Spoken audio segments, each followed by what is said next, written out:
Welcome. बच्चों, अपन chapter number 12 के अंदर विद्युत धारा पे चल रहे थे और विद्युत धारा में जो पहली क्लास थी उसमें अपन ने विद्युत धारा की परिभाषा, परिपथ की परिभाषा, फिर विद्युत धारा जब चलती है तो उसको परिपथ के अंदर मापने के लिए अमीटर भी लगाते हैं और किसी भी परिपथ में जो वोल्टेज आ रहा है उस वोल्टेज में जो डिफरेंस होता है उसको मापने के लिए अपन वोल्टमीटर भी लगाते हैं।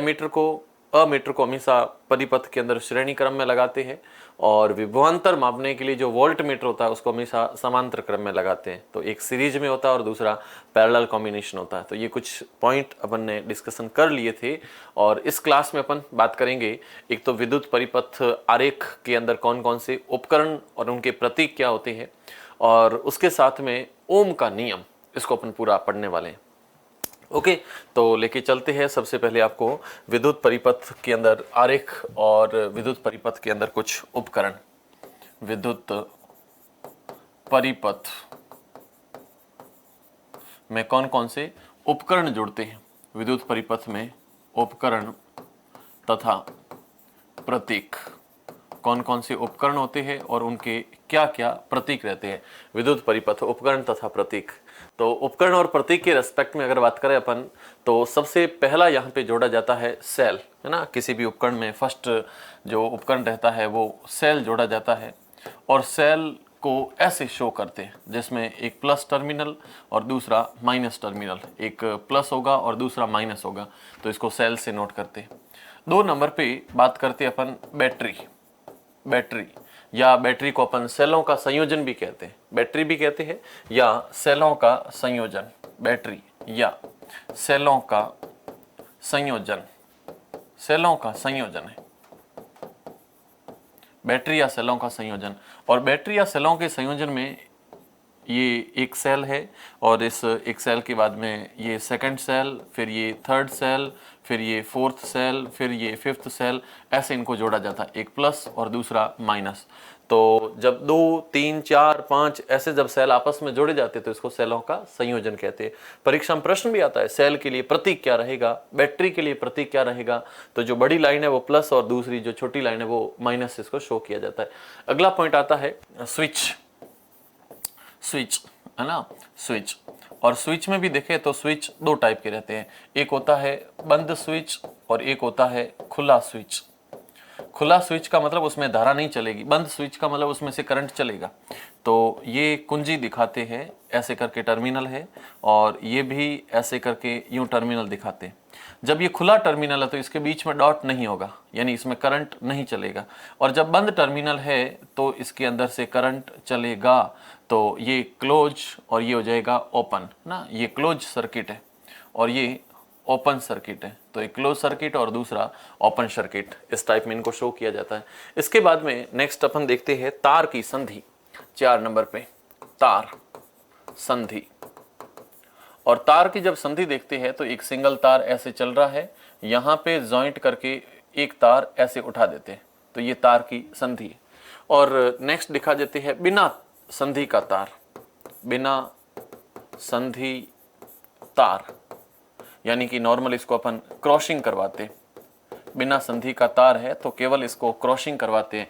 और जब क्रॉसिंग होता है तो एक तार तो ऐसे चल रहा है, दूसरा तार इसके ऊपर से होकर के ऐसे निकल जाता है, तो ये संधि नहीं हुई है, केवल एक क्रॉसिंग हुआ है। तो इस क्रॉसिंग के माध्यम से दिखाते हैं। उसके बाद में अगला दिखाया जाता है कि जो बल्ब है उसको अपन किस प्रतीक से दिखाते हैं या फिर प्रतिरोध कैसे दिखाते हैं, अमीटर कैसे दिखाते हैं, वोल्टमीटर कैसे दिखाते हैं। तो नेक्स्ट पॉइंट आता है बल्ब।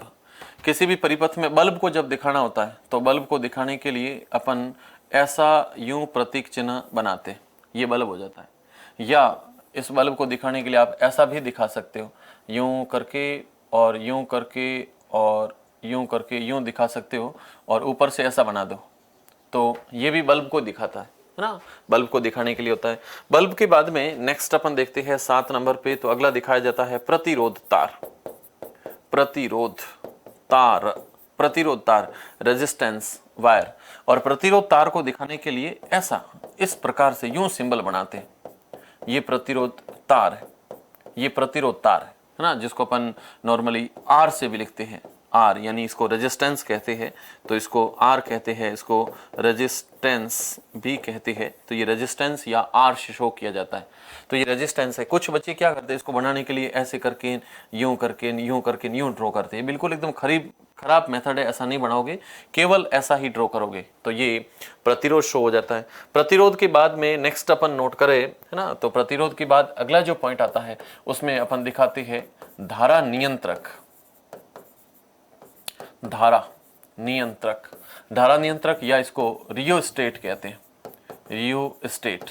धारा नियंत्रक, धारा नियंत्रक को ऐसे दिखाया जाता है जिसमें एक प्रतिरोध तार बना लेते हैं और इस प्रतिरोध तार के ऊपर की तरफ ऐसे कंट्रोलर बना देते हैं, ये ऊपर की तरफ कंट्रोलर, तो ये एक धारा नियंत्रक दिखाया जाता है। या फिर इसको ऐसे नहीं बनाए तो इसको ऐसे भी बनाया जा सकता है, ऐसे बनाया जा सकता है, ये कुछ ऐसे करके यूं बनाया जाता है और इसके बीच में से यूं एरो देते हैं, तो ये परिवर्ती प्रतिरोध है या इसको अपन धारा नियंत्रक के नाम से भी जानते हैं। नेक्स्ट अगला पॉइंट आता है, एक आता है अमीटर और एक आता है वोल्ट मीटर। तो फर्स्ट में अपन अमीटर को देख लेते हैं, अमीटर, और इस अमीटर को कैपिटल ए से दर्शाते हैं, यानी अमीटर, अमीटर। और इस अमीटर को ऐसे शो करते हैं, किसी भी परिपथ में ए जोड़ दिया और एक इसका प्लस टर्मिनल, एक इसका माइनस टर्मिनल। उसी टाइप में एक आता है वोल्ट मीटर, वोल्ट मीटर, और इस वोल्ट मीटर को जब शो करते हैं तो इसमें V लिख करके और इसमें एक प्लस टर्मिनल और दूसरा माइनस टर्मिनल। जो अमीटर होता है, ये अमीटर किसी भी परिपथ के अंदर अपन अगर देखें कि अमीटर क्या काम करता है, तो अमीटर हमेशा परिपथ के अंदर धारा का मापन करता है, धारा का मापन करता है। और ये वोल्ट मीटर हमेशा विभवांतर का मापन करता है, विभवांतर का मापन करता है। तो एक विभवांतर को मापने का काम करता है और दूसरा धारा को मापने का काम करता है। नेक्स्ट अपन और भी देखें तो ये जो अमीटर है इसको हमेशा श्रेणी क्रम में संयोजित किया जाता है, जबकि जो वोल्ट मीटर है इसको हमेशा समांतर क्रम में जोड़ा जाता है। तो वोल्ट मीटर इसको जोड़ते हैं समांतर क्रम में, समांतर क्रम में जोड़ते, जबकि अमीटर को हमेशा श्रेणी क्रम में जोड़ा जाता है। तो ये कुछ पॉइंट यहाँ पर विद्युत परिपथ के अंदर कौन कौन से उपकरण जोड़े जाते हैं उनके ऊपर था, है ना। और आगे की यात्रा को अपन सीधा लेकर के चलते हैं ओम जी के नियम के पास में। तो आप नेक्स्ट हेडिंग नोट करोगे, ओम का नियम। ओके, यस, नेक्स्ट पॉइंट, ओम का नियम। ओम का नियम, ओम के नियम को अपन परिभाषित करें उससे पहले इसके लिए एक छोटा सा पहले परिपथ बनाते हैं। ओम के नियम के लिए परिपथ, परिपथ एक सर्किट बनाते हैं और ओम के नियम का सर्किट बनता है तो उसमें सबसे पहले एक सेल जोड़ देते हैं प्लस माइनस, फिर इसके आगे की तरफ कुंजी को अपन ये कुंजी के लिखते हैं और ये एकदम क्लोज कुंजी, मतलब इसमें से करंट चलेगा। आगे की तरफ ये बना दिया अपन ने धारा नियंत्रक, धारा नियंत्रक ऐसे करके यूं शो करते हैं। फिर आगे की तरफ इधर अपन जोड़ देते हैं अमीटर, श्रेणी क्रम में जुड़ेगा प्लस माइनस के रूप में, और आगे की तरफ इधर जुड़ेगा एक प्रतिरोध तार, ये प्रतिरोध तार हो जाएगा। ऐसे करके पूरे परिपथ को क्लोज करते हैं और यहाँ जाकर के जोड़ दिया जाता है वापस वोल्ट मीटर, और ये तारों की यहाँ पे संधियाँ हो जाएगी जिसमें ए पॉइंट और ये बी पॉइंट, ये है रेजिस्टेंस, इसमें से धारा चल रही है आई, इधर से धारा वापस आ रही है आई। तो ये पूरा एक सर्किट क्लोज हो जाता है ना। और ये तो है परिपथ। अब इसकी परिभाषा लिखते हैं कि कोई भी चालक तार, मान लो ये मेरे पास में चालक तार है, और जब इस चालक तार के अंदर से जब धारा चलती है तो प्रवाहित होने वाली जो धारा है वो इसके सिरों पर उत्पन्न विभवांतर के हमेशा समानुपाती होती है। जितना विभवांतर ज्यादा होगा उतनी धारा इसमें ज्यादा होती है।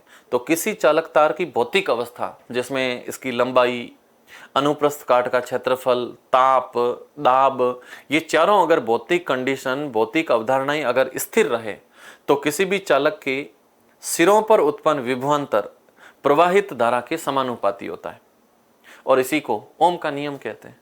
तो इसको अपन परिभाषित करते हैं। तो नेक्स्ट पॉइंट आता है इसकी परिभाषा के रेस्पेक्ट में।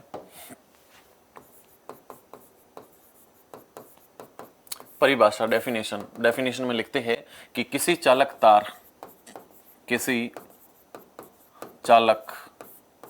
तार की भौतिक अवस्थाएं,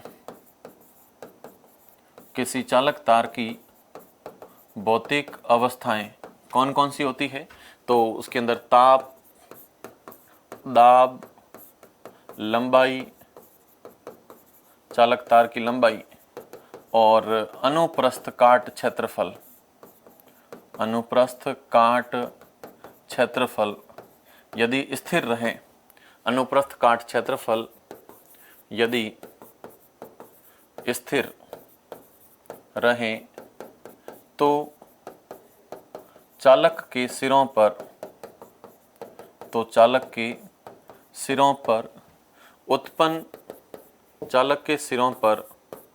उत्पन्न विभवांतर, प्रवाहित धारा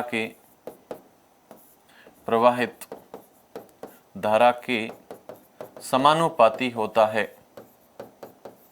उत्पन्न विभवांतर प्रवाहित धारा के समानुपाती होता है। इसको जब अपन एक सिंगल लाइन में डिफाइन करने के बाद में इसको लिखते हैं तो प्रवाहित धारा के समानुपाती होता है। उत्पन्न विभवांतर प्रवाहित धारा के समानुपाती होता है ना। ये पॉइंट पूछा जाता है परिभाषा में, और ये पूछा जाता है कि ओम के नियम का गणितीय रूप क्या होगा या फिर V और I में संबंध क्या होता है। तो प्रवाहित जो धारा है वो उत्पन्न विभवांतर के हमेशा समानुपाती होती है। दूसरी चीज ये निकल करके आती है। अगला पॉइंट इसमें पूछा जाता है परिपथ। तो परिपथ मैंने बना दिया, इसकी परिभाषा लिख ली। परिभाषा के बाद में इसमें टेबल पूछी जाती है, इसमें सारणी पूछी जाती है, और सारणी का मान कैसे कैसे और किस रूप में चलता है उसको अपन दिखाते हैं। तो ये इसमें सारणी रहती है, और इस सारणी के अंदर आप देखेंगे तो एक तरफ अपने पास में यहाँ पर है ना, इस पूरी सारणी में यहाँ तो जुड़े हुए सेलों की संख्या है, जिसमें 1 सेल, 2 सेल, 3 सेल और 4 सेल है। और अपन जनरली देखें तो एक सेल नॉर्मली अपन अगर 6 वोल्ट का करें तो 2 सेल 12 वोल्ट, फिर ये 30 सेल है तो 18 वोल्ट, और 4 सेल है तो 24 वोल्ट, ये इनका वोल्टेज हो जाएगा। अगर परिपथ में प्रवाहित यहाँ पर विभवांतर जो कि 6 वोल्ट है, 12 वोल्ट है, 18 वोल्ट है और 24 वोल्ट है, अगर धारा को इसके रेस्पेक्ट में देखें तो अगर यहाँ पर विभवांतर 6 वोल्ट है तो बहने वाली धारा मान लो यहाँ पर 2 एम्पियर है। ओके, अगर विभवांतर बढ़ा करके दुगुना कर देते हैं तो ये भी दुगुनी हो जाती है, ये हो जाती है 4 एम्पियर धारा। विभवांतर 18 है तो ये बढ़ करके और भी ज्यादा हो जाता है, 2 4, तो ये हो जाएगा यहाँ पर 6 एम्पियर ना, ये यहाँ पर 6 एम्पियर। और फिर अपन ने विभवांतर बढ़ा करके 24 कर दिया तो ये बढ़ा करके और ज्यादा हो जाती, 2 4 6, तो ये हो जाएगी यहाँ पर 8 एम्पियर, 18 नहीं है 8 एम्पियर हो जाती है। फिर अगला पॉइंट आता है कि V और I में संबंध क्या होगा। तो V और I का जो संबंध है वो R से दिखाया जाता है, R is equal to V बटा I। देखेंगे अपन ओम के नियम में ये पॉइंट भी आएंगे। तो अभी इसके अपन वैल्यू या फिर मान अगर रखे तो यहाँ अपन लिखते हैं R is equal to V बटा I। V का मान यहाँ पड़ा है 6 बटा I धारा का मान पड़ा है 2। 2 का भाग जब 6 में दोगे तो ये मान हो जाएगा 3 ओम है ना, मान हो जाएगा 3 ओम। सेकंड में देखो, सेकंड में अपन लिखते हैं 12 बटा 4 V बटा I, V बटा I 12 बटा और मान हो जाएगा 4, 4 का भाग 12 में दोगे तो ये भी 3 बार जाएगा तो ये 3 ओम हो जाएगा। नेक्स्ट अपन देखें V बटा I में तो ये हो जाएगा 18 बट्टा में करोगे 6, और 6 का भाग 18 में 3 बार जाता है तो ये 3 ओम हो जाएगा। नेक्स्ट अगले में देखें तो ये मान हो जाता है 24 बट्टे में हो जाता है 8, तो ये मान भी हो जाता है 3 ओम। जब अपन V बटा I के वैल्यू कैलकुलेट करते हैं तो ये मान एकदम स्थिर चलते हैं। तो इससे पता पड़ता है कि ओम के नियम में V तथा I के बीच में जब ग्राफ खींचा जाता है तो वो ग्राफ हमेशा एक सरल रेखा के रूप में प्राप्त होता है। और इस ग्राफ को अपन इस पॉइंट में देख भी सकते हैं। V तथा I के मध्य ओम के नियमानुसार, ओम के नियमानुसार V तथा I, V तथा I, V मतलब विद्युत धारा और I मतलब V विभवांतर हो जाएगा। यार क्या लिख रहा हूं मैं, V का मतलब यहाँ पर विभवांतर तथा I का मतलब विद्युत धारा, विभवांतर और विद्युत धारा है ना। ओम के नियम अनुसार V तथा I में ग्राफ सदैव सरल रेखा प्राप्त होती है, ग्राफ सदैव सरल रेखा प्राप्त होती है। बीच में जब ग्राफ खींचते तो ग्राफ हमेशा एक सरल रेखा के रूप में प्राप्त होता है। और इस ग्राफ को एज इट इज आप लोग एनसीईआरटी से पिकअप करके मैंने बनाया है। तो यहाँ पे जो धारा है 0.1 एम्पियर, 0.2 एम्पियर, 0.3, 0.4, 0.5, 0.6 ऐसे धारा बढ़ रही है। विभवांतर का मान 0.4, 0.8, 1.2, 1.6, 2.0 ऐसे वोल्टेज V में बढ़ रहा है। V और I के बीच में जब ग्राफ खींचते हैं तो ये ग्राफ हमेशा एक सरल रेखा प्राप्त होता है। तो इससे पता पड़ता है कि V और I के बीच में जो संबंध है वो हमेशा समानुपाती होता है। V और I के बीच में हमेशा एक समानुपाती का संबंध होता है। तो ये ओम का नियम यहाँ आकर के खत्म हो जाता है। अब ओम के नियम के आगे गणितीय रूप अपन देखते हैं। तो फर्स्ट में अपन देखा कि इस संबंध में देखा कि V और I के बीच में जब ग्राफ खींचते हैं तो ये ग्राफ हमेशा एक सरल रेखा के रूप में प्राप्त होता है, क्योंकि V और I हमेशा समानुपाती होते हैं। V और I इनके मान हमेशा एक समानुपाती मान चलते हैं। तो आगे की प्रक्रियाओं को अपन इसी फॉर्मेट में आगे बढ़ाते हैं। तो नेक्स्ट अपन लिखते हैं ओम का नियम, ओम का नियम। और ओम का नियम कहता है V समानुपाती I है ना, V समानुपाती I चलता है। जब यहां से बीच में समानुपाती का चिन्ह अपन जब हटाते हैं तो समानुपाती का चिन्ह हटाने पर बीच में जो समानुपाती है इसको जब अपन हटाते हैं तो समानुपाती का चिन्ह हटाने पर ऐसा आता है V समानुपाती यहाँ पे गया तो आ गया बराबर, और यहाँ पे I तो है ही, बीच में एक नया कांस्टेंट और आ जाता है जिसको अपन R से लिखते हैं। तो V बराबर IR से लिखा जाता है ना। V is equal to V बराबर IR या V is equal to IR लिखा जाता है। ये एक बीच में नॉर्मल संबंध रहता है, V is equal to IR। और V is equal to IR ये इसका पहला समीकरण निकल करके आता है ओम के नियम का। और यहाँ पे जो R है ये परिपथ का प्रतिरोध है, परिपथ का प्रतिरोध जिसको R से दिखाते हैं है ना, प्रतिरोध। अब बात आती है कि प्रतिरोध होता क्या है, कैसे उसको परिभाषित करते हैं। तो कोई भी चालक तार है ना, कोई भी करंट का तार है, जब इसमें से करंट चलता है, जब इसमें से आवेश चलता है तो आवेश के प्रवाह में एक बाधा उत्पन्न होती है, एक बीच में हिंड्रेंस पैदा होता है, बीच में एक बाधा उत्पन्न होती है। और आवेश प्रवाह में उत्पन्न बाधा को, आवेश प्रवाह में उत्पन्न बाधा को प्रतिरोध कहते हैं। तो आवेश प्रवाह में उत्पन्न जो बाधा है उसको अपन प्रतिरोध कहते हैं। तो अगला पॉइंट आता है कि प्रतिरोध होता क्या है। तो इस प्रतिरोध को अपन परिभाषित करते हैं। तो इस प्रतिरोध जिसको अपन R से भी लिखते हैं, इसकी परिभाषा है परिपथ में आवेश प्रवाह के समय, आवेश प्रवाह के समय उत्पन्न बाधा, आवेश प्रवाह के समय या आवेश प्रवाह के समय उत्पन्न बाधा को प्रतिरोध कहते हैं, उत्पन्न बाधा को प्रतिरोध कहते हैं।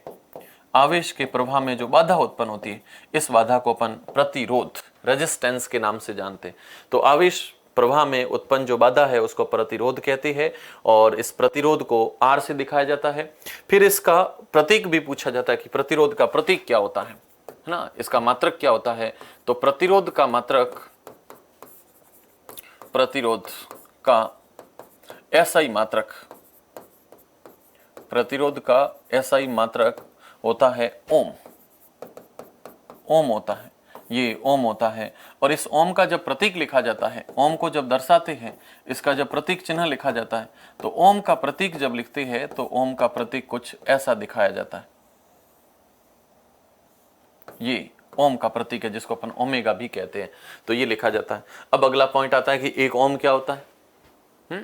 एक ओम होता क्या है। तो ओम को अपन परिभाषित करते हैं। तो ओम के प्रतिरोध में अपन लिखते हैं कि R इज इक्वल टू, जो अपने पास में फॉर्मूला है फर्स्ट वाला, V is equal to IR है ना, ये लिखा जाता है। ये तो फॉर्मूला फर्स्ट है। इसी को जब अपन चेंज करते हैं तो आ जाता है, R को बाहर लोगे तो V ऊपर जाएगा और I नीचे जाएगा। तो ये नया प्रतिरोध जो R है, इस R के अंदर अगर R अपने पास में 1 ओम लेना है तो 1 ओम R का मतलब 1 वोल्ट और 1 एम्पियर।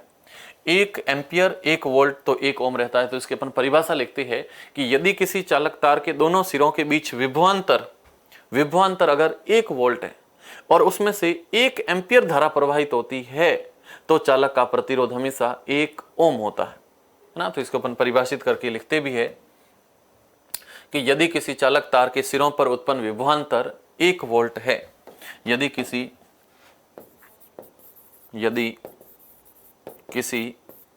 चालक तार के सिरों पर उत्पन्न विभवांतर, चालक तार के सिरों पर उत्पन्न विभवांतर 1 वोल्ट है तथा उसे 1 एम्पियर धारा प्रवाहित होती है, 1 एम्पियर धारा प्रवाहित होती है, बीच में उत्पन्न विभवांतर 1 वोल्ट है तथा उसे 1 एम्पियर धारा प्रवाहित होती है, तो चालक का प्रतिरोध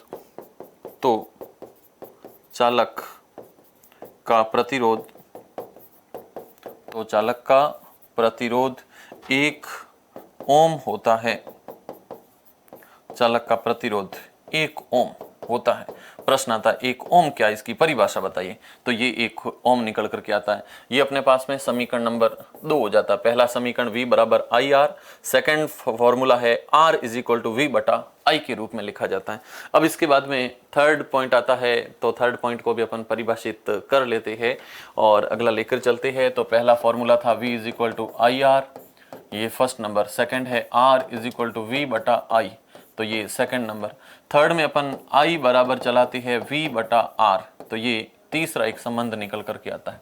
ओके, तो ये ओम के नियम में 3 संबंध रहते हैं, V I R, R is equal to V बटा I और I बराबर V बटा R, ये तीनों निकल करके आते हैं।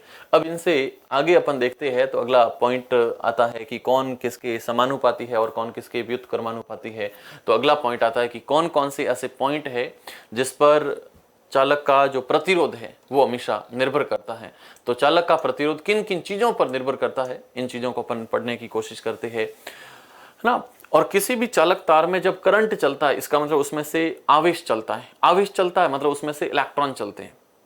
और किसी चालक तार में अगर इलेक्ट्रॉन बहुत फास्ट चलते हैं, इसका मतलब उसका प्रतिरोध उतना कम है। अगर किसी चालक में इलेक्ट्रॉनों की गति थोड़ी सी कम हो जाती है, इसका मतलब उसका प्रतिरोध ज्यादा है। यदि कोई चालक तार बहुत अच्छा चालकता दिखाता है, इसका मतलब उसका प्रतिरोध कम है। और किसी चालक तार की अगर प्रतिरोधकता ज्यादा है तो उसमें करंट कम चलता है। तो जो पर्याप्त प्रतिरोध लगाता है उसे अपन प्रतिरोधक भी कहते हैं। और समान साइज के उच्च प्रतिरोधक जो तार होते हैं वो चालकता के रूप में भी दिखाए जाते हैं। और इनको अपन दिखाते हैं। तो नेक्स्ट पॉइंट आता है कि किन किन कारकों पर एक प्रतिरोध निर्भर करता है, प्रतिरोध की निर्भरता किन किन कारकों पर होती है। तो अगली हेडिंग है प्रतिरोध की निर्भरता। नेक्स्ट आप हेडिंग नोट करोगे, प्रतिरोध की निर्भरता। प्रतिरोध की निर्भरता, कौन कौन से ऐसे फैक्टर है जिन पर रेजिस्टेंस डिपेंड करता है, प्रतिरोध निर्भर करता है।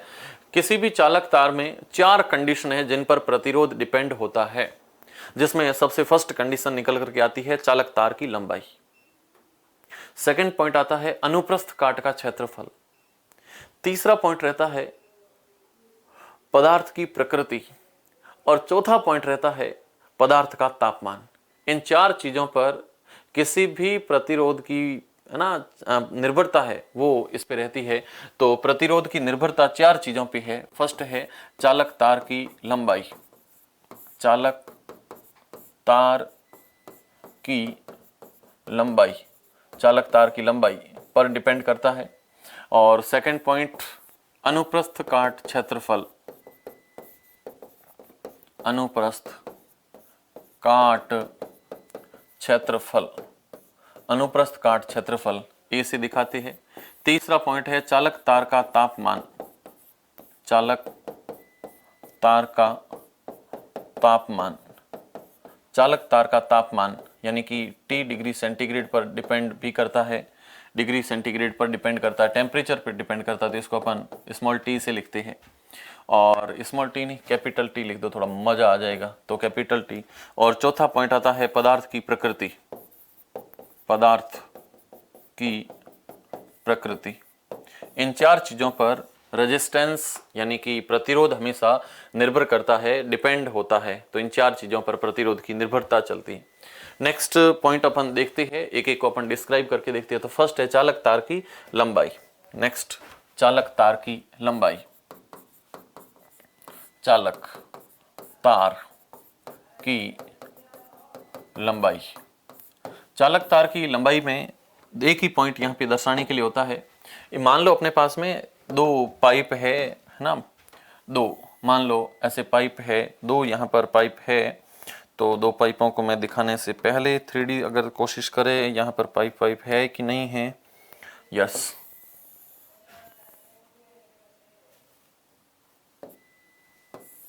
इस पाइप को अपन ऐसे कर सकते हैं, इसको ऐसे भी कर सकते हैं, और इसको ऐसे लंबा तो नहीं कर सकते। आ रहा है यार, क्या हो रहा है इस पाइप के?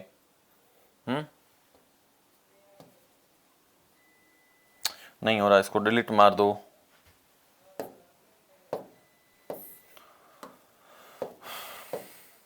डिलीट भी नहीं हो रहा है।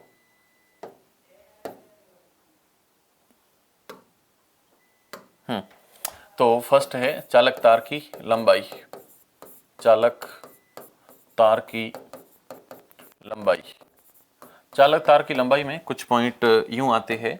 मान लो एक चालक तार जो कि 2 मीटर लंबा है ना, और एक चालक तार जो कि 4 मीटर लंबा है। चालक तार जो कि 4 मीटर लंबा है, तो एक 2 मीटर है और दूसरा 4 मीटर है, दो अलग अलग चालक तार है। ये यहाँ पर 2 मीटर है और ये 4 मीटर लंबा है, तो इनकी मोटाइयां बराबर है दोनों तारों की, लेकिन जिस चालक तार की लंबाई जितनी ज्यादा होती है उसका प्रतिरोध उतना ही ज्यादा होता है, और जिस चालक तार की लंबाई कम होती है उसका प्रतिरोध उतना ही कम होता है। मतलब कि चालक तार की लंबाई बढ़ने पर प्रतिरोध का मान हमेशा बढ़ता है। तो इसको अपन गणितीय रूप में ऐसे डिपेंड कर सकते हैं, इसको दिखा सकते हैं कि जो चालक तार का प्रतिरोध है ना, चालक तार का जो प्रतिरोध है, इसका जो रेजिस्टेंस है, तो चालक तार का प्रतिरोध ये हमेशा लंबाई के समानुपाती होता है। चालक तार का प्रतिरोध उसकी लंबाई के समानुपाती होता है। चालक तार का प्रतिरोध, चालक तार का प्रतिरोध लंबाई के समानुपाती, चालक तार का प्रतिरोध लंबाई के समानुपाती होता है। चालक तार का जो प्रतिरोध है वो लंबाई के समानुपाती होता है। लंबाई बढ़ने पर प्रतिरोध बढ़ता है, लंबाई घटने पर प्रतिरोध हमेशा घटता है। तो इनके बीच में जब अपन ग्राफ खींचते हैं ना, ग्राफ, तो ग्राफ खींचने पर ये एक तरफ चालक तार की लंबाई और दूसरी तरफ एक तरफ लंबाई और दूसरी तरफ रेजिस्टेंस, तो बीच में जब ग्राफ खींचते हैं तो ग्राफ हमेशा सरल रेखा प्राप्त होता है। तो इससे सिद्ध होता है कि इनके बीच में एक समानुपाती का रिलेशन रहता है R और L के अंदर। तो ये चालक तार की लंबाई का पॉइंट था। सेकंड पॉइंट आता है अनुप्रस्थ काट का क्षेत्रफल। अनुप्रस्थ काट क्षेत्रफल, अनुप्रस्थ काट क्षेत्रफल, जिसको क्रॉस सेक्शन एरिया भी कहते हैं। अनुप्रस्थ काट क्षेत्रफल का कुछ मतलब यूं है कि मान लो एक तार जिसकी लंबाई 2 मीटर है, ये इसकी लंबाई 2 मीटर है, एक चालक तार जिसकी लंबाई मान लो 2 मीटर ये लंबा है, और इसका जो अनुप्रस्थ काट क्षेत्रफल है वो ये इसका अनुप्रस्थ काट क्षेत्रफल है, जिसको अपन A से दिखाते हैं। एक दूसरा तार उसकी लंबाई भी 2 मीटर है, ये यहीं तक सेम लंबाई का मोटा तार भी है, इसकी लंबाई भी 2 मीटर है और इसका जो क्षेत्रफल है ये बहुत कम है। तो जिस तार का क्षेत्रफल अधिक है उसका प्रतिरोध कम होता है, और जिस तार का क्षेत्रफल कम है, क्षेत्रफल कम है, उसका प्रतिरोध अधिक है। क्षेत्रफल ज्यादा प्रतिरोध कम, क्षेत्रफल कम प्रतिरोध अधिक। मतलब कि एक अनुप्रस्थ काट का क्षेत्रफल प्रतिरोध के हमेशा व्युत्क्रमानुपाती होता है, प्रतिरोध के हमेशा उल्टा चलता है। तो इसको अपन परिभाषित करने में लिखते हैं कि चालक तार का प्रतिरोध अनुप्रस्थ काट क्षेत्रफल के अनुप्रस्थ काट क्षेत्रफल यानी ए के व्युत्क्रमानुपाती होता है, व्युत्क्रमानुपाती होता है। अनुप्रस्थ काट क्षेत्रफल के हमेशा व्युत्क्रमानुपाती होता है। संबंध जब अपन लिखते हैं तो संबंध में अपन लिखते हैं कि ये है प्रतिरोध और ये है उसका अनुप्रस्थ काट क्षेत्रफल, इनके बीच में हमेशा इनवर्सली प्रोपोर्शनल का संबंध होता है, व्युत्क्रमानुपाती का संबंध होता है। और इस संबंध में जब अपन ग्राफ खींचते हैं तो बीच में जब ग्राफ खींचते हैं तो इसमें ग्राफ हमेशा सरल रेखा नहीं प्राप्त होकर के एक पैराबोलिक आता है। ये यहाँ पे R और ये यहाँ पर A, R और A के बीच में जब संबंध ऐसा ग्राफ खींचते हैं तो ये ग्राफ हमेशा जैसे जैसे प्रतिरोध का मान और इन दोनों के बीच में देखते हैं तो एक तरफ क्षेत्रफल है और दूसरी तरफ क्रॉस सेक्शन एरिया है। क्रॉस सेक्शन एरिया ज़्यादा होगा तो प्रतिरोध कम होगा, क्रॉस सेक्शन एरिया कम होगा तो इसमें प्रतिरोध ज़्यादा होगा। तो इनके बीच में जब ग्राफ खींचते हैं तो ग्राफ हमेशा ऐसी प्राप्त होती है ना। तो ये ग्राफ कुछ ऐसा प्राप्त होता है। ये देखो ग्राफ मैंने R और A के बीच में खींचा है। ग्राफ को अपन ऐसे भी मॉडिफाई कर सकते हैं कि अगर इस ग्राफ को R और 1/A में खींचे तो ये समानुपाती आता है। तो ये ग्राफ कुछ ऐसा प्राप्त होता है। तो ये तो है 1/A इसके समानुपाती, लेकिन केवल A इसके व्युत्क्रमानुपाती चलता है। तो इसको जब अपन ग्राफ को प्लॉटिंग करके देखते हैं तो ये ग्राफ जब प्राप्त होता है तो इस ग्राफ के अंदर ये वैल्यू कुछ यूं चलती है ना। यहाँ पे A कम है तो R ज़्यादा है, यहाँ पे लगभग इनका मान बराबर है। नीचे की तरफ चलते हैं तो नीचे की तरफ चलने पर ये मान कुछ ऐसे भी आते हैं, जहाँ पे एरिया ज़्यादा है तो प्रतिरोध कम है। ओके, और ये मान इसके समानुपाती चलते हैं। तो ये सेकंड पॉइंट था जिसको अपन ने अनुप्रस्थ काट क्षेत्रफल के रूप में दिखाया भी है। ये ग्राफ एग्जाम में डायरेक्ट पूछे जाते हैं, है ना। अगला पॉइंट आता है चालक तार की प्रकृति और उसके टेम्परेचर। जितना तार गर्म होगा उसमें उतना ही प्रतिरोध ज्यादा होता है। इसलिए आपने देखा होगा सर्दियों के अंदर पंखे बहुत स्पीड से चलते हैं, लेकिन गर्मियों के अंदर पंखे रोते रोते राउंड राउंड राउंड धीरे धीरे चलते। उसका कारण गर्मियों में तार गर्म है, प्रतिरोध ज्यादा है। प्रतिरोध अगर ज्यादा होगा तो प्रतिरोध ज्यादा होने पर उसका टेम्परेचर ज्यादा होने पर, तार गर्म होने पर प्रतिरोध बढ़ जाता है, और प्रतिरोध बढ़ेगा तो धारा ऑलरेडी कम चलती है। तो ये पॉइंट इसमें दिखाया जाता है। तो नेक्स्ट पॉइंट है तार का तापमान। थर्ड पॉइंट, तार का तापमान, चालक तार का तापमान। और चालक तार के तापमान के रेस्पेक्ट में अपन देखें तो अपन नोट करती है कि चालक तार का धारावाही बहती हुई धारा, धारावाही चालक तार का तापमान बढ़ने पर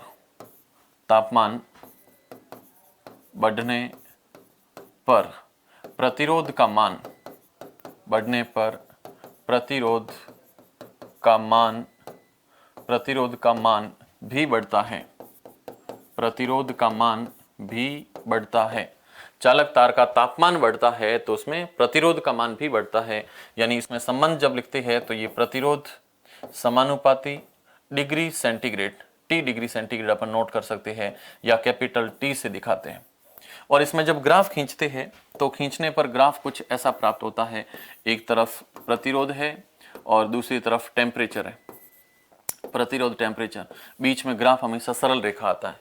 जैसे जैसे टेम्परेचर बढ़ेगा वैसे वैसे प्रतिरोध बढ़ेगा, तो ये इसके हमेशा समानुपाती होता है ना। तो तापमान हमेशा प्रतिरोध के समानुपाती के रूप में चलता है। तार जितनी गर्म होगी उसमें प्रतिरोध उतना ज्यादा होगा, उतना करंट उसमें कम चलेगा। तो अधिक गर्म तार में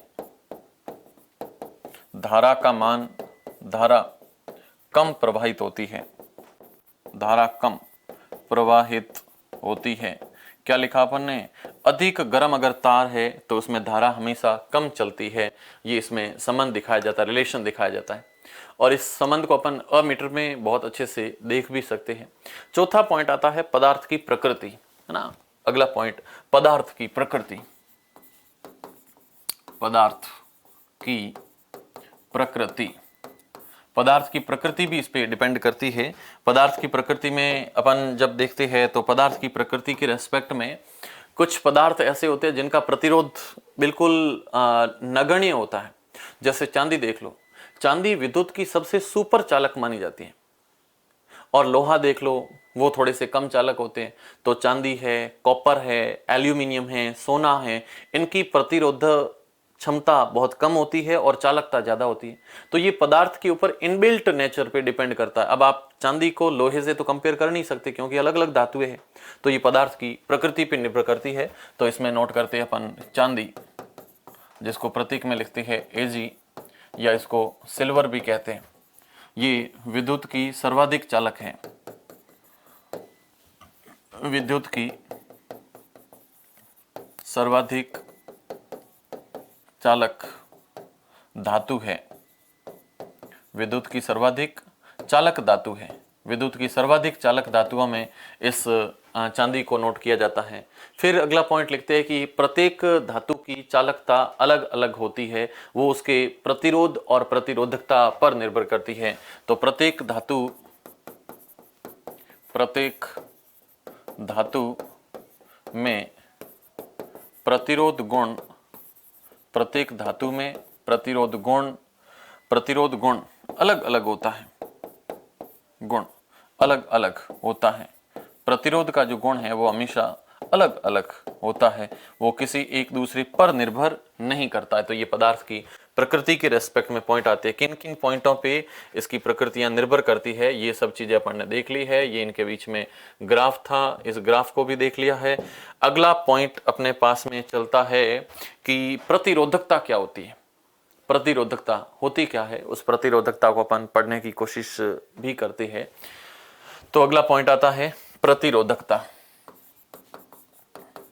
प्रतिरोधकता, कोई भी चालक तार एक विशिष्ट प्रतिरोध लगाता है जिसे अपन प्रतिरोधकता कहते हैं। सिंपल परिभाषा, कोई भी चालक तार एक विशिष्ट प्रतिरोध लगाता है ना। एक ही साइज के चालकों में, है ना, उसका एक विशिष्ट या पर्याप्त प्रतिरोध, वह चालक जो पर्याप्त प्रतिरोध लगाता है उसे अपन प्रतिरोधक कहते हैं। वह चालक जो पर्याप्त प्रतिरोध लगाता है, वह चालक जो पर्याप्त प्रतिरोध, वह चालक जो पर्याप्त प्रतिरोध लगाता है, तो इसे प्रतिरोधक कहते हैं। पर्याप्त प्रतिरोध लगाता है तो उसे प्रतिरोधक कहते हैं। अब ये जो प्रतिरोधकता है इसको अपन डिफाइन जब करते हैं तो इससे जस्ट पहले अपन ने प्रतिरोध की निर्भरता में 3 संबंध देखे थे। पहला संबंध अपन ने देखा था कि जो प्रतिरोध है वो हमेशा लंबाई के समानुपाती होता है, ये फर्स्ट संबंध था। सेकंड संबंध में अपन ने देखा था कि जो प्रतिरोध है वो अनुप्रस्थ काट क्षेत्रफल के हमेशा व्युत्क्रमानुपाती होता है, ये सेकंड संबंध है। तीसरा पॉइंट अपन ने देखा था कि लगने वाला प्रतिरोध हमेशा तापमान के समानुपाती होता है, तो ये इसका तीसरा संबंध है। ये तीनों संबंध है। इन 3 संबंधों से अगला पॉइंट अपन नोट करते हैं, तो अपन लिखते हैं कि लगने वाला जो प्रतिरोध है वो लंबाई के हमेशा समानुपाती होता है और प्रतिरोध के हमेशा व्युत्क्रमानुपाती होता है।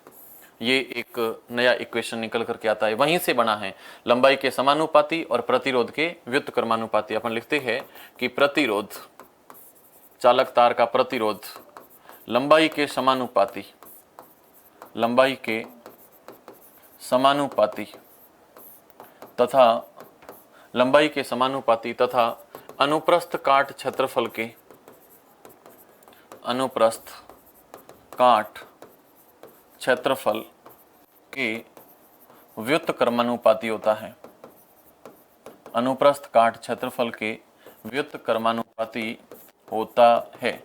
ये पॉइंट यहाँ निकल के आता है। इसमें से जब समानुपाती चिन्ह को अपन हटाते हैं तो ये फॉर्मूला कुछ चेंज हो जाता है। ये फॉर्मूला हो जाता है R इज इक्वल टू, फिर अपन यहाँ पे लिखते हैं बीच में रो, फिर लिखते हैं L अपॉन A। ये एक नया फॉर्मूला फिर क्रिएट हो जाता है ना। R is equal to rho L upon A के नाम से जाना जाता है। यहाँ पे जो रो है, इस रो इसको ऐसे को लिखा जाता है रो, ये है RHO, इसको रो कहते हैं ना, रो पढ़ा जाता है नॉर्मली। और ये रो जो है इसको अपन प्रतिरोधकता कहते हैं, किसी चालक तार की प्रतिरोधकता कहते हैं। अब बात आती है कि इसका प्रतीक क्या होता है। तो प्रतिरोधकता किसी भी चालक तार की वो लंबाई पे निर्भर नहीं करती है, वो अनुप्रस्थ काट पे निर्भर नहीं करती है। चांदी की प्रतिरोधकता अपनी अलग होती है, लोहे की प्रतिरोधकता अलग होती है, और किसी एक पदार्थ की प्रतिरोधकता दूसरे पदार्थ की प्रतिरोधकता पर निर्भर नहीं करती है। ये पॉइंट इसमें रहता है। फिर इसका पॉइंट आता है कि इसका प्रतीक क्या रहेगा, है ना, इसका सिंबल क्या लिखा जाता है, प्रतीक। तो प्रतीक में अपन नोट कर लिया, ये इसका प्रतीक है। फिर इसकी यूनिट पे बात होती है कि इसकी इकाई क्या होती है। तो इकाई को लेने से पहले अपन ऐसे नोट करते हैं कि जो R है वो बराबर रो L अपॉन A चलता है। ये इसी को चेंज करेंगे तो ये रो आ जाएगा बाहर, ये R जाएगा ऊपर, A जाएगा ऊपर और L हो जाएगा नीचे। ये कैसे चेंज हुआ शायद पता चल गया होगा, है ना। रो को बाहर लोगे तो R ऊपर जाएगा, A ऊपर जाएगा, L नीचे आएगा। तो ये मैंने नोट किया है। अब इसमें अपन वैल्यू रखते हैं, तो यहाँ पे रो बराबर प्रतिरोध के लिए लिखा जाता है ओम इनटू क्षेत्रफल। क्षेत्रफल का मतलब होता है लंबाई गुणा लंबाई। क्षेत्रफल ये होता है लंबाई इंटू चौड़ाई। तो यहाँ पे हो जाएगा एरिया इंटू एरिया, मतलब मीटर इंटू मीटर। इसमें अपन नोट करते हैं बटा है एल, लंबाई। लंबाई भी मापी जाती है मीटर में, और ऐसा जब होता है तो यहाँ से 1 मीटर, ये 1 मीटर और ये दूसरा मीटर, ये आपस में कैंसिल आउट हो जाते हैं। ये हो जाती है आपस में कैंसल आउट, ये मीटर से मीटर कट गया। तो पीछे जो मान रहता है रो का वो आता है ऊपर है ओम गुणा लिखा हुआ है मीटर, ये इसका मात्रक रहता है। तो इस मात्रक में लिखा जाता है ओम गुणा मीटर। क्या हो जाएगा, ओम इंटू मीटर लिखा जाता है, ओम इंटू मीटर। ये इस मात्रक के रूप में इसको शो किया जाता है। तो ये बात ही अपने पास में प्रतिरोधकता पे, और प्रतिरोधकता हर पदार्थ की अलग अलग होती है।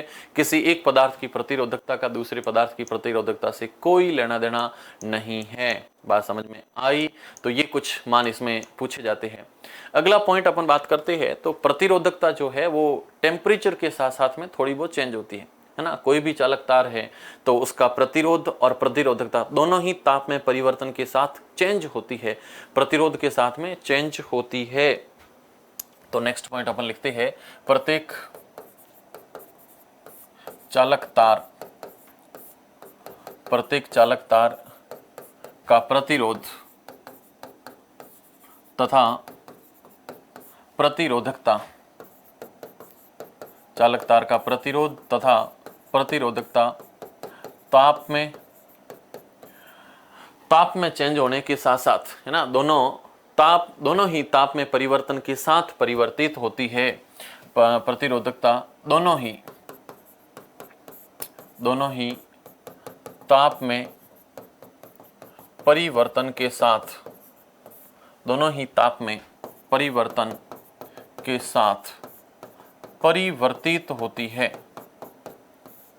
दोनों ही ताप में परिवर्तन के साथ परिवर्तित होती है। इंपॉर्टेंट पॉइंट है, नोट करके इसको लिखोगे, इंपॉर्टेंट पॉइंट है। ओके, एमसीक्यू भी यहां से बनता है। एक सारणी के माध्यम से भी आप लोग देखोगे तो आपकी बुक में पेज नंबर 12 सारणी दे रखी है 12.2 के रूप में, और पेज नंबर 230 पे उसको आप देख सकते हो। और पेज नंबर 230 पे, है ना, पेज नंबर 230 पे, और सारणी संख्या दे रखी है सारणी और सारणी को देखोगे तो सारणी 12.2 के रूप में रहती है, सारणी 12.2। और इस सारणी 12.2 को आप बुक खोल करके अभी देखोगे तो उसमें खूब सारे मान दे रखे हैं, जिसमें चालक कौन होते हैं और मिश्र धातुएं क्या होती है और कुछ विद्युत रोधी पदार्थ होते हैं। तो इन सभी की रेंज पूछी जाती है कि ओम इंटू मीटर में इनकी रेंज कहाँ से कहाँ तक रहती है। तो ये पॉइंट भी इसमें पूछा जाता है। तो फर्स्ट में अपन बात करते हैं कि जिन पदार्थों के अंदर धातु और मिश्र धातुओं में विद्युत की जो चालकता होती है उसमें रबड़ है या फिर कांच है, ऐसे पदार्थ जो कि विद्युत रोधी है, तो इन पदार्थों की प्रतिरोधकता 10 की घात 12 से लगा करके 10 की घात 17 ओम इंटू मीटर के बीच में होती है। विद्युत रोधी जितने भी पदार्थ है, इन विद्युत रोधी पदार्थों की जो प्रतिरोधकता है वो 10 की घात 12 से 10 की घात 17 ओम इंटू मीटर के बीच में होती है। एक तो पॉइंट ये नोट करोगे, 10 की घात 12 से 10 की घात 17 ओम इंटू मीटर होती है।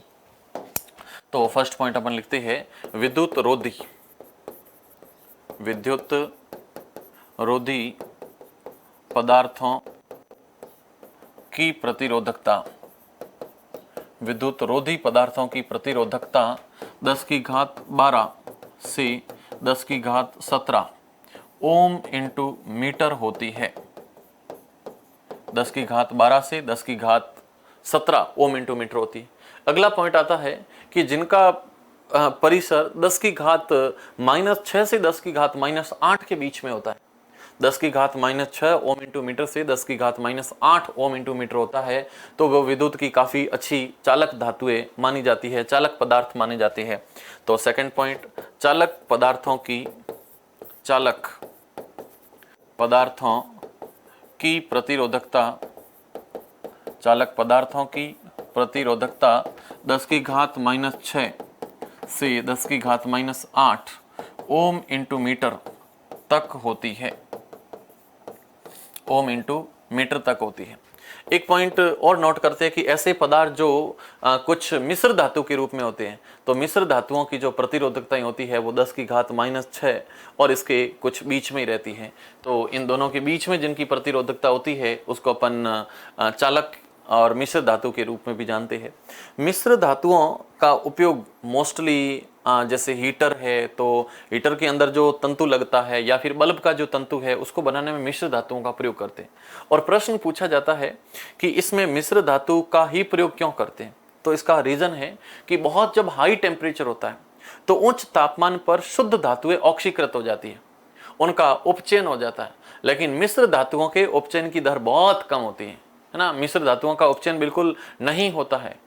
मिश्र धातुओं का उच्च ताप पर शीघ्र उपचयन या ऑक्सीकरण या दहन नहीं होता है, इसलिए मिश्र धातुओं का जो उपयोग है वो विद्युत जो प्रेस बनती है उसमें इसका यूज होता है, टोस्टर में इसका यूज होता है, बल्ब का तंतु बनाने में इसका यूज किया जाता है। तो ये पॉइंट भी पूछा जाता है। तो अगला अपन पॉइंट नोट करते हैं। तो फर्स्ट पॉइंट है कि विद्युत इस्त्री है ना, विद्युत इस्त्री के साथ में टोस्टर, टोस्टर के साथ में विद्युत बल्ब, बल्ब के तंतु सदैव मिश्र धातु से बनाए जाते हैं, मिश्र धातु से बनाए जाते हैं। मिश्र धातु, विद्युत टोस्टर और बल्ब के तंतु तो ये बनते ही बनते हैं कि तंतु सदैव मिश्र धातु से बनाए जाते हैं, क्योंकि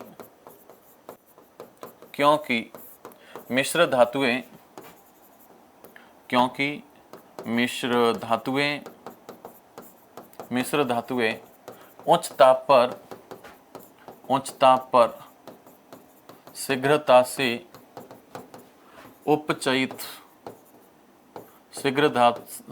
से उपचयित का मतलब दहन भी होता है, उपचयित या दहन नहीं होता है, उपचयित या दहित नहीं होती है, शीघ्रता से ये जलती नहीं है, इसलिए इनका यूज किया जाता है।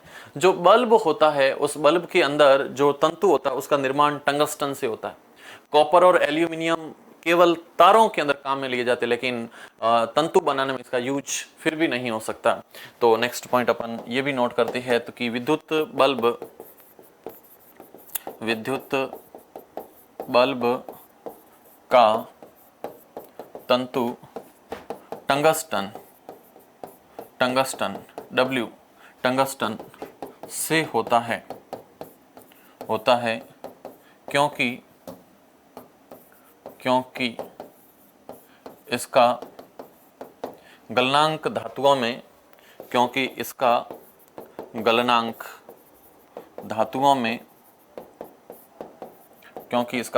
धातुओं में सर्वाधिक होता है, क्योंकि इसका गलनांक धातुओं में सर्वाधिक होता है, तो ये पॉइंट इस रेस्पेक्ट में रहती है। टंगस्टन W, वोल्फ्रम से इसको नोट किया जाता है।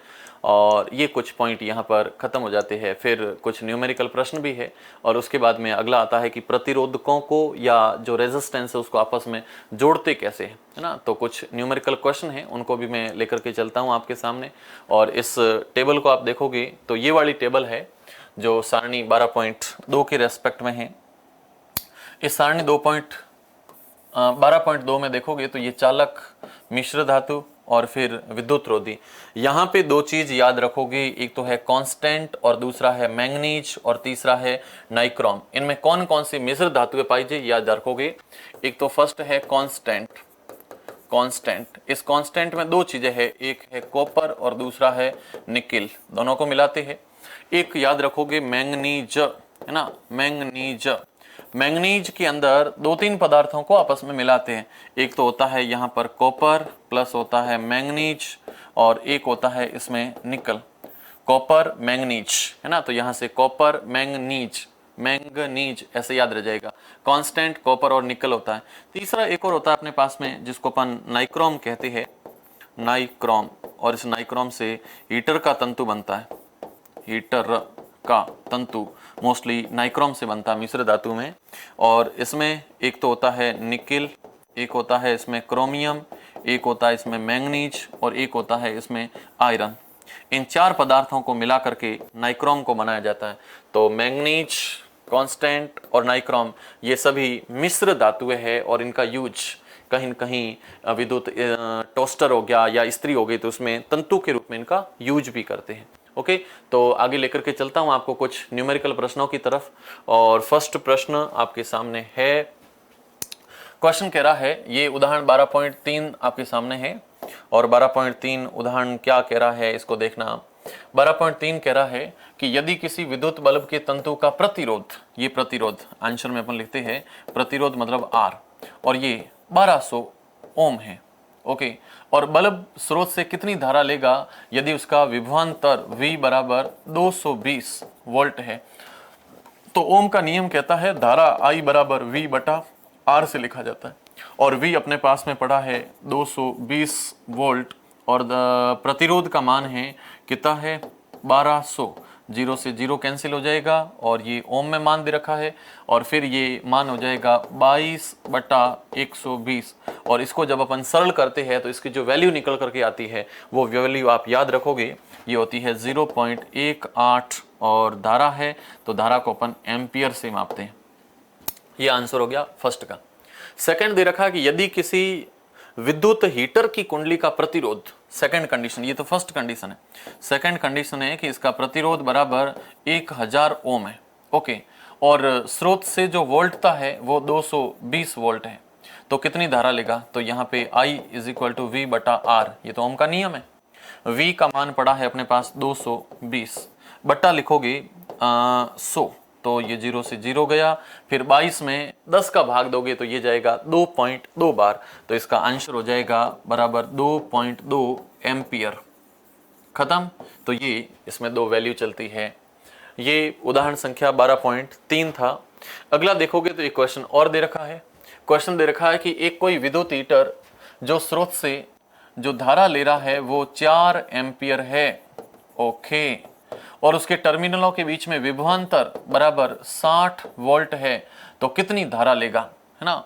यहाँ पे कितनी धारा इसको आप देख सकते हो। तो यहाँ पे धारा ये है और ये है, तो इसके बीच में प्रतिरोध कितना होगा। तो इस प्रतिरोध को आप ज्ञात कर सकते हो। R = V/I होता है। तो यहाँ पे इसका मान है 60 बटा और I का मान है 4 का भाग दोगे यहाँ पे तो 4, 8, 12, 16 कितनी बार हो जाएगा 12 बार। भाग पूरा तो जा ही नहीं रहा है, 60/4 करोगे, यस जा तो रहा है, 15 बार जा रहा है। तो इसका मान हो जाएगा यहाँ पर 15, 30, 60, तो इसका मान हो जाएगा 15 ओम। यानी कि पहला जो सिस्टम है जिसमें विद्युत हीटर है उसका जो प्रतिरोध है वो 15 ओम है। अगला क्वेश्चन आ रहा है कि विद्युत हीटर उस समय कितनी धारा लेगा जब इसका विभवांतर बढ़ा करके 220 कर दिया जाए। I धारा कितनी लेगा। तो I इज इक्वल टू होता है V बटा R। विभवांतर कितना बढ़ा दिया 120, प्रतिरोध पहले कितना था 15, अब इसको लगा लो यहाँ पे, है ना। तो 120 में आप लोग 15 का भाग दोगे, और 120 में जब 15 का भाग दोगे तो 120 में 15 का भाग कितनी बार जाएगा, फिक्स 8 बार जाएगा। तो यहाँ से ये 8 एम्पियर की धारा लेगा। ओके, तो ये प्रश्न यहाँ पे आपके सामने सॉल्व हो जाता है। एक प्रश्न और भी दे रखा है जिसको आप देख सकते हो, ये कह रहा है प्रतिरोधकता के बारे में। प्रतिरोधकता जिसको अपन RA/L से दिखाते हैं, वो प्रश्न यहाँ पे दे रखा है, और इसको जब अपन सॉल्व करते हैं तो इसका आंसर कुछ रहेगा। ये कह रहा है कि जो लंबाई है वो 1 मीटर है, और जो टेम्परेचर है T डिग्री सेंटीग्रेड वो यहाँ पर 20 डिग्री सेंटीग्रेड है।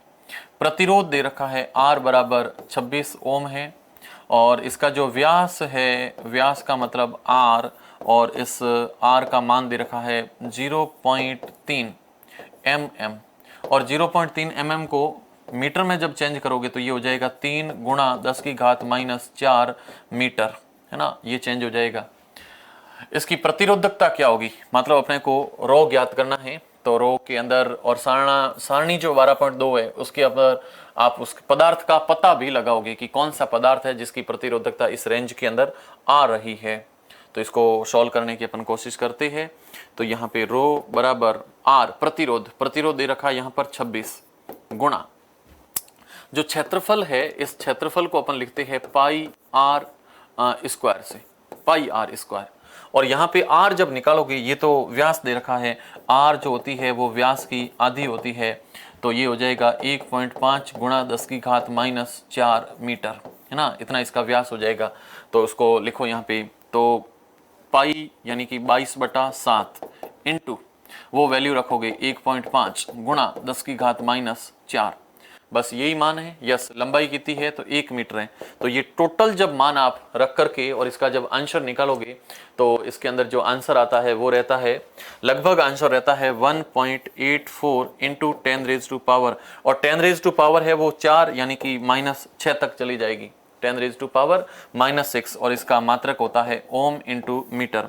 और ये प्रतिरोधकता किस पदार्थ की है तो इसको आप सारणी से देख सकते हो, और इस सारणी में इस वैल्यू को रखोगे तो ये 1.84 इंटू 10 रेज टू पावर 6, ये वैल्यू मैंगनीज की निकल करके आती है ना, मैंगनीज की निकल करके आती है। तो यहाँ पे जो पदार्थ है उस पदार्थ का नाम हो जाएगा मैंगनीज, Mn, मैंगनीज। ये मैंगनीज है जिसकी प्रतिरोधकता 1.84 into 10 raise to power -6 ohm into metre के रेंज में रहती है। तो ये आपका एक प्रश्न है।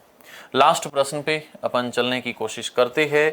अगला प्रश्न दे रखा है कि एक पदार्थ जिसकी लंबाई L है, मोटाई A है, और इसका प्रतिरोध 4 ओम है, इस पदार्थ के किसी अन्य तार का प्रतिरोध क्या होगा, है ना। प्रतिरोध जब अपन कैलकुलेट करते हैं तो अपने पास में ऐसा कुछ मान आता है, आपको पता है R is equal to rho L/A, ये मान रहता है। इसकी लंबाई L है और A मोटाई है, और इसका प्रतिरोध 4 ओम है, यानी कि इसका जो प्रतिरोध है वो है 4 ओम, खत्म।